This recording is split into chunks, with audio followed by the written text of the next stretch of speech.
সমস্ত প্রশংসা একমাত্র আল্লাহর জন্য, যিনি মর্যাদা ও পূর্ণতার গুণে গুণান্বিত।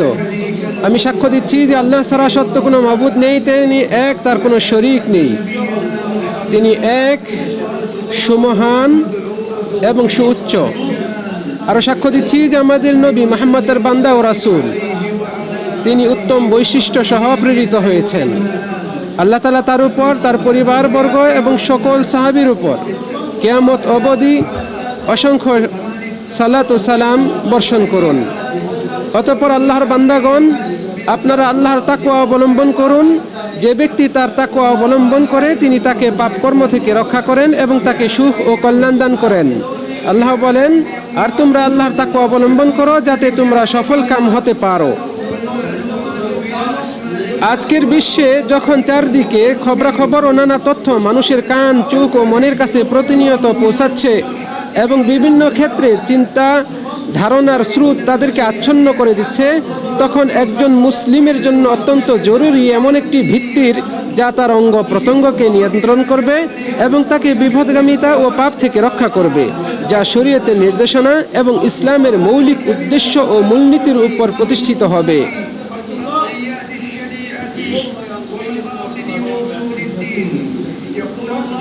মহান আল্লাহ সুবহানাহু ওয়া তাআলা বলেন, ওয়ালা তাকফু মা লাইসা লাকা বিহি ইলম ইন্নাস সামআ ওয়াল বাসারা ওয়াল ফুআদা কুল্লু উলাইকা কানা আনহু মাসউলা। আর যে বিষয়ে তোমার জ্ঞান নেই তার অনুসরণ করো না, নিশ্চয়ই কান, চোখ, হৃদয় এদের প্রত্যেকটি সম্পর্কে কৈফিয়ত তলব করা হবে। পবিত্র এই আয়াত এবং অনুরূপ অন্যান্য শরীয় দলিলসমূহ একটি অকাট্য মূলনীতি নির্ধারণ করে, যা সমাজের সুরক্ষা নিশ্চিত করে এবং মুক্তির কারণ ও সুখ সফলতার উপায় নির্ধারণ করে। এটি প্রতিটি মুসলিমের জন্য আল্লাহর সামনে পূর্ণ দায়িত্বশীলতার একটি মূলনীতি, যা নির্ধারণ করে যে সে তার শ্রবণ, দৃষ্টি ও হৃদয় ভালো বা খারাপ কিরূপ কাজে ব্যবহার করছে।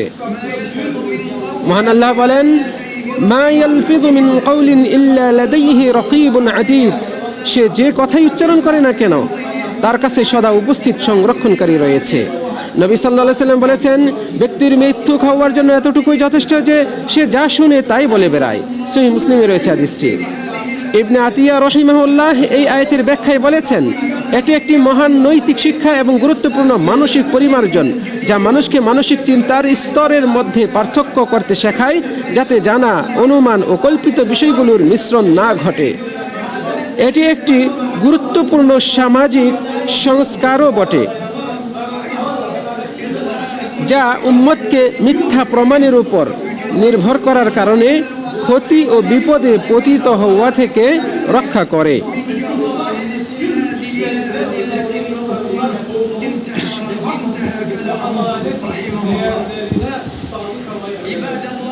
আল্লাহর বান্দাগণ, এই নীতি একজন মুসলিমের উপর তার সমস্ত বিষয়ে সততা, হক ও ইনসাফের মূল্যবোধ মেনে চলার বাধ্যবাধকতা আরোপ করে, যেন সে তার সমস্ত কার্যক্রমে সত্যের পক্ষে বলে এবং তার বাস্তবায়ন করে, আর সকল বাতিল, প্রতারণা, অপবাদ ও মিথ্যাচার থেকে নিজেকে বিরত রাখে।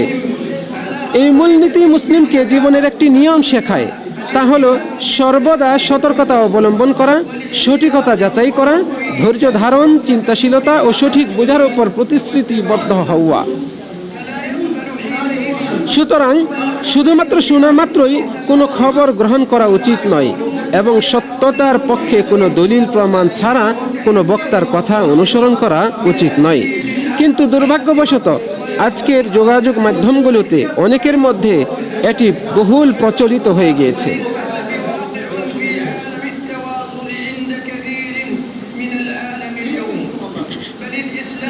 বরং ইসলাম তার অনুসারীদেরকে শরীয়তের ভিত্তি ও ধর্মীয় নীতির উপর শিক্ষিত করে, যা তাদেরকে একটি মানদণ্ড দেয়, যাতে তারা প্রতিটি তথ্যই যা তাদের কাছে পৌঁছে এবং তাদের ও অন্যদের কানে আসে তা যাচাই করে।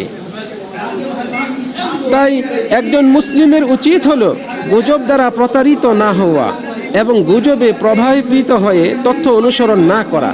সেগুলোর প্রচারকারীরা যত বেশি হোক না কেন এবং তারা যত গুরুত্বপূর্ণ ব্যক্তি হোক না কেন, সঠিক মাপকাঠি হলো খবরের সত্যতা ও সঠিকতা সম্পূর্ণরূপে জানা এবং তার প্রচার প্রসারে ব্যক্তিগত ও সাধারণ স্বার্থের জন্য উপকারী কিনা তা নির্ণয় করা, সাথে এটি প্রচার করার ফলে কোনো ক্ষতির সম্ভাবনা আছে কিনা তাও লক্ষ্য করা। বস্তুত এই মাপকাঠি অনুসরণ করেই খবরের প্রচার করা উচিত।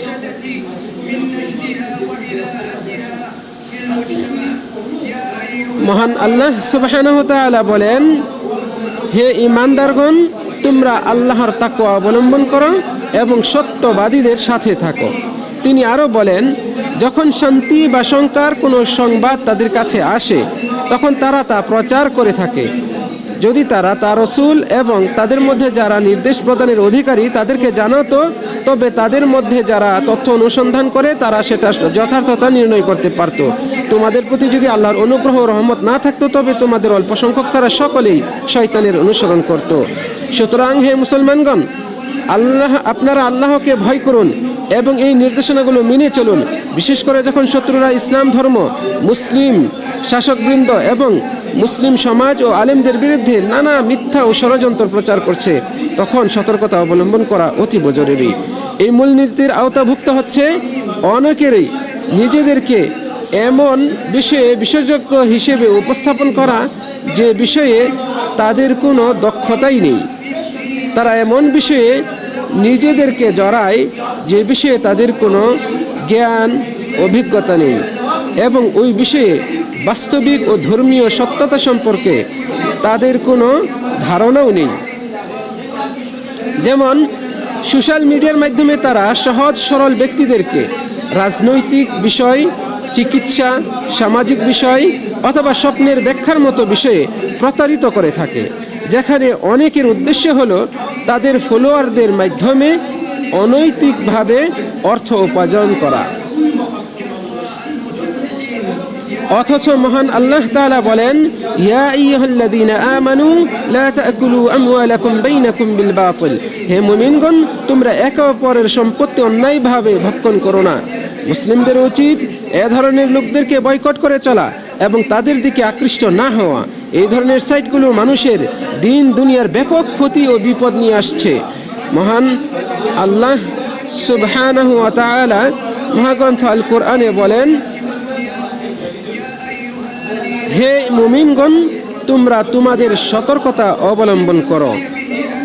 আল্লাহর বান্দাগণ, বর্তমান বিশ্ব সামাজিক যোগাযোগ মাধ্যমে যেসব পরীক্ষার সম্মুখীন হচ্ছে তার একটি হলো শয়তানের পদাঙ্ক অনুসরণের জন্য সুসজ্জিত বাহিনী প্রস্তুত করা, যাদেরকে কতগুলো সংগঠন সহায়তা করছে এবং কিছু প্রতিষ্ঠান পৃষ্ঠপোষকতা করছে, যারা নাস্তিক্যবাদ প্রচার করছে এবং নানা সংশয় ছড়িয়ে দিচ্ছে। মুসলিমদেরকে তাদের দ্বীনের মৌলিক নীতিমালা, শরীয়তের অকাট্য বিধানসমূহ, গ্রহণযোগ্য উৎসসমূহ এবং দ্বীনের প্রতিষ্ঠিত ভিত্তিসমূহের ব্যাপারে সন্দিহান করে তুলছে। সুতরাং হে মুসলিম, আপনি তাদের দলভুক্ত হওয়া অথবা তাদের কথা শ্রবণ করা কিংবা অজ্ঞাতসারে তাদের বিষ ও ক্ষতির বিষয় প্রচার করা থেকে সম্পূর্ণ সতর্ক থাকুন। হে মুসলিম, তাদের সাথে আলোচনা ও বিতর্ক করা থেকে সতর্ক থাকুন, কেননা তারা অত্যন্ত জেদি, অহংকারী, হক অস্বীকারী এবং বাতিলের অনুসরণকারী। কাজেই এ ধরনের লোকদের সাথে বিতর্ক করা মোটেও জায়েজ নয়, যেমনটি মোনাজারা ও বিতর্কের বিধিবিধানের ক্ষেত্রে উলামাগণ বর্ণনা করেছেন, সতর্ক করেছেন। ওমর বিন আব্দুল আজিজ রাহিমাহুল্লাহ বলেছেন, যে ব্যক্তি তার দ্বীনকে বিতর্কের মুখোমুখি দাঁড় করাবে তার মাঝে অস্থিরতা বৃদ্ধি পাবে।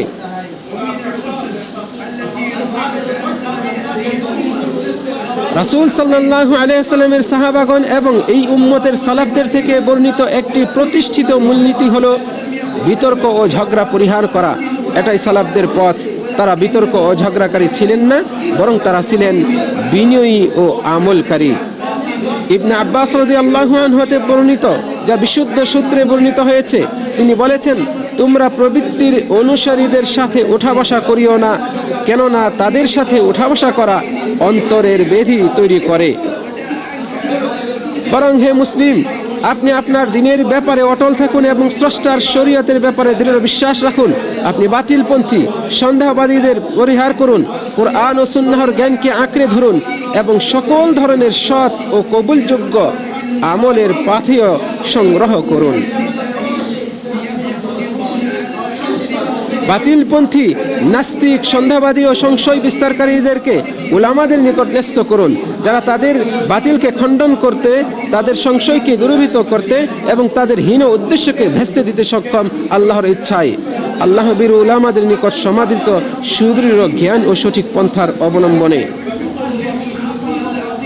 আল্লাহর বান্দাগণ, এই মূলনীতি ওই ব্যক্তির বিরাট ভুল সাব্যস্ত করে যে বিরোধী মতালম্বীদের উপর হুকুম আরোপ করে, নিজের ইস্তিহাদের মাধ্যমে জানা হকের উপর ভিত্তি করে।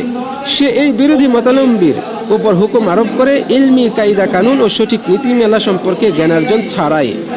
ফলে অন্যের উপর ভয়ঙ্কর বিপদ, অন্যায় ও জুলুম সে চাপিয়ে দেয়, যা বিশ্বজাহানের রব মহান আল্লাহ সুবহানাহু ওয়া তাআলা মোটেও পছন্দ করেন না।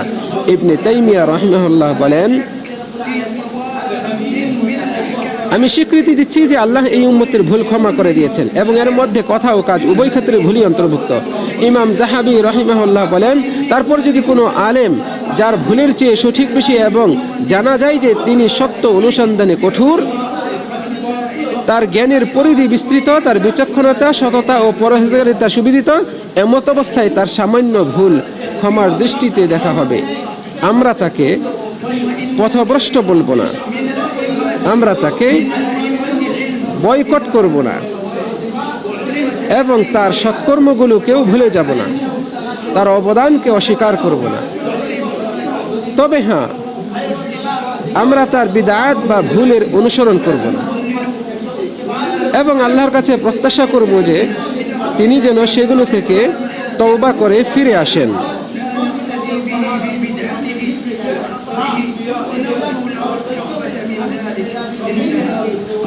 আল্লাহ সুবহানাহু ওয়া তাআলা বলেন, ওয়াল্লাযীনা জাউ মিন বা'দিহিম ইয়াকুলুনা রাব্বানা ইগফির লানা ওয়া লিইখওয়ানিনা আল্লাযীনা সাবাকুনা বিল ঈমান।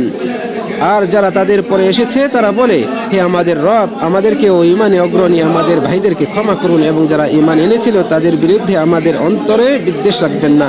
হে আমাদের রব, নিশ্চয়ই আপনি দয়াদ্র পরম দয়ালু। হে আল্লাহ, আপনি আমাদেরকে কল্যাণ উন্মোচনকারী ও অকল্যাণের রুদ্ধকারী বানিয়ে দিন। নিশ্চয়ই আপনি শ্রেষ্ঠ ফয়সালাকারী, সর্বজ্ঞ ও মহাদাতা। আমি আল্লাহর কাছে ক্ষমা প্রার্থনা করছি, আপনারাও তার কাছে ক্ষমা প্রার্থনা করুন। নিশ্চয়ই তিনি পরম ক্ষমাশীল, পরম দয়ালু।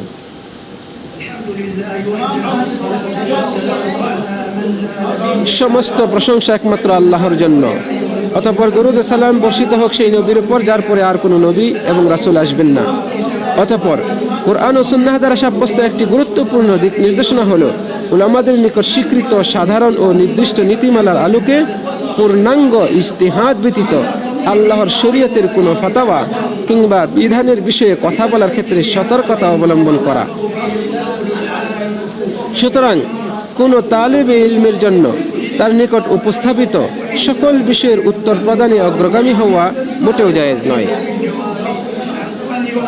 সে যতই জ্ঞানের অধিকারী হোক না কেন, তবে যদি তার নিকট উপস্থিত মাসআলার ভিত্তিগত, দলিলগত, তুলনাগত এবং এর পরিণাম কি হতে পারে এই জাতীয় সকল দিক থেকে তার জ্ঞান থাকে, অবস্থা জানা থাকে, তবে ভিন্ন কথা।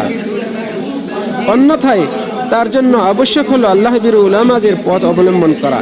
এ মর্মে ইবনে মাসউদ রাদিয়াল্লাহু আনহু বলেছেন, ইলমের অন্তর্গত হলো যে বিষয় তুমি জানো না সে বিষয়ে বলো আল্লাহু আ'লাম, অর্থাৎ আল্লাহই অধিক জানেন।